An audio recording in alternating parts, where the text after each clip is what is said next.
European languages is named after the moon goddess. Monday in English, Montag in German, Lunes in Spanish.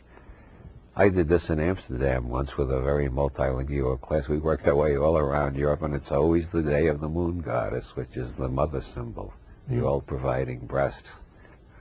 And Tuesday is Martes in Spanish.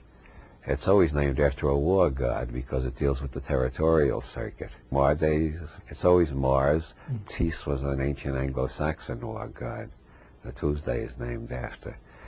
And so we got the moon goddess and the war god, and the next day is Wotenstag, or Wednesday, or Mercules, named after the god of communication. And that circuit is activated when we first begin to realize all the noises the adults making are a code, and we learn to decipher it, and we begin to be able to communicate. And this I call the time-binding circuit in honor of Alfred Korzybski. Leary called it the laryngeal manual circuit. It has to do with making speech units that communicate to others and manipulating the world with your hands. You build a model made out of words or other symbols, then you test it by manipulating the world and see if the world fits your model. You do that just naturally and instinctively. It's a genetic program until you get to school, where they train you to lose all your curiosity and just memorize the correct answers the teachers give you. Every child is intensely curious until they get to school, and the function of school is to kill the curiosity by telling them there's one correct answer and we know it already, and don't do any thinking of your own. They stop that by the time you reach the college level, and they allow you to begin thinking then, unless you go to a Catholic college. So the third circuit is kind of a thinking circuit. Yeah, it's in terms of Jungian psychology, the first circuit is sensation, the second circuit is feeling, and the third circuit is reason. And Freudian, it's the oral stage, the anal stage, and the latency period. Anyway, with the third circuit, we have a revolution. The first two circuits tend to be basically conservative. They keep repeating the same patterns over and over throughout history. That's the major theme of Finnegan's Wake, how these first two circuits throughout history continue to produce the same patterns over and over. Cain and Abel, Napoleon and Wellington, it's all the same story. It's always the two brothers trying to kill each other. This is an evolutionary relative success for most mammals and most vertebrates, as a matter of fact.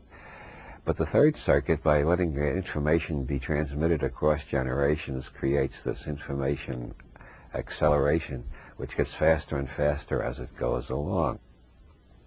Korzybski called that the time-binding function, and he said it's what differentiates people from other mammals.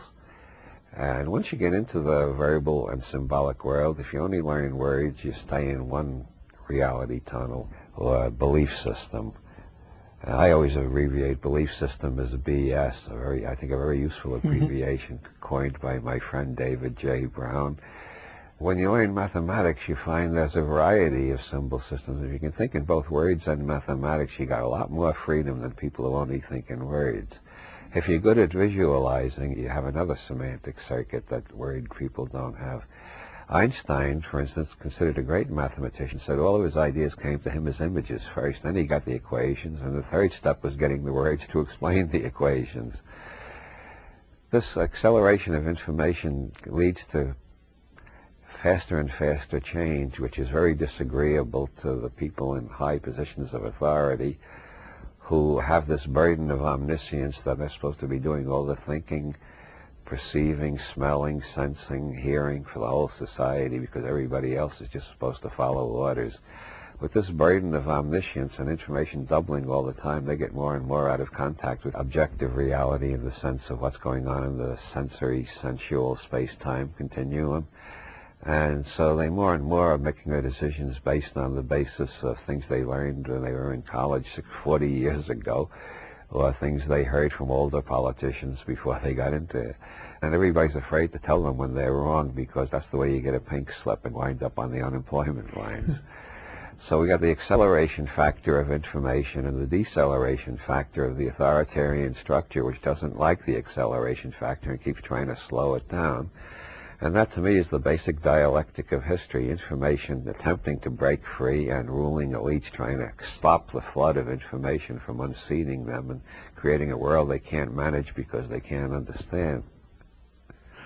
So back to Circuit 3, how does that affect us personally?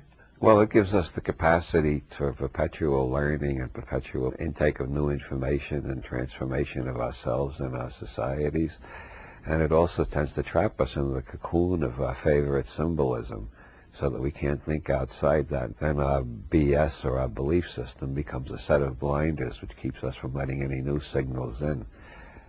If you're talking about abortion and somebody keeps saying baby killers, you can't get anywhere because they have created a semantic grid in which the fetus is by definition equal to a baby. And nobody has claimed this that about any other species. Nobody claims that an acorn is an oak tree or an egg is a hen. But for some reason in the human class of life, the fetal form is equivalent to the post-birth form. I think that's one of the more remarkable metaphysical ideas floating around in our society. So you were saying that the First Circuit gives us a forward-backward orientation, and the Second Circuit gives us an up-and-down orientation. Is that correct? Yeah.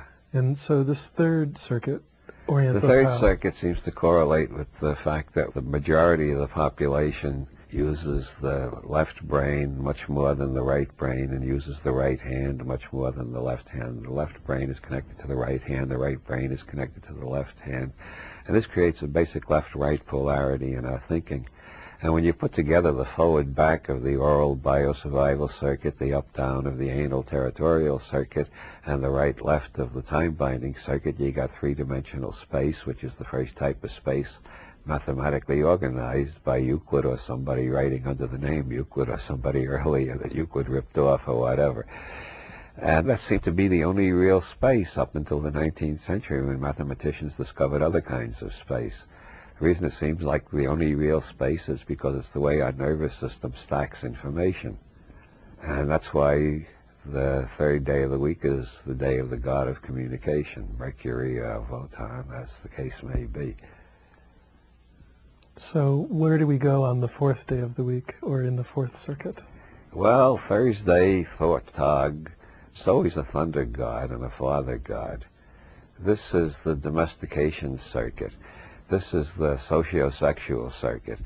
At puberty, the DNA, which has been sending out RNA messenger molecules, making changes every day of your life probably, but at puberty it sends out a whole bunch of new RNA messenger molecules. Your whole body changes, and since the mind and the body are one system, the organism as a whole, the nervous system and all of its